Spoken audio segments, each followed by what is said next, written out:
আসসালামু আলাইকুম রাহমাতুল্লাহ ওয়া বারাকাতুহু। স্ক্রিনে আপনারা আসলে যে দৃশ্যগুলো দেখতে পাচ্ছেন, আমার বাম হাতে দুটা মহিষ বাঁধা আছে। এই শীতের ভিতরে প্রাণীদের প্রতিও আপনারা যত্নশীল হবেন এবং দুজন আগুন তাপাচ্ছে, আর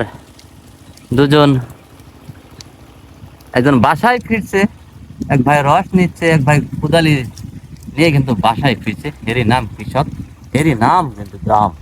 সেই চিত্রই আমি আপনাদেরকে দেখানোর চেষ্টা করছি। বাংলার কি অপরূপ, একই জায়গায় কত রূপে কিন্তু সেজেছে দেখুন। এবং দুই ধারে খেজুর গাছগুলো কিন্তু অন্যরকম একটি চিত্র এঁকেছে। সোনার বাংলার আসলে সোনার চিত্রই কিন্তু মনে হচ্ছে আমার ক্যামেরায় ধরা পড়েছে। পাখিগুলোও যেন নৃত্য করছে।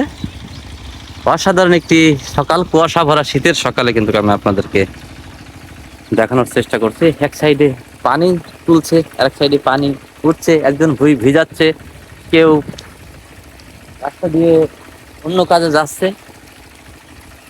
অসাধারণ একটি চিত্র কিন্তু আমাদের ক্যামেরায় মনে হচ্ছে ধরা পড়ে গিয়েছে।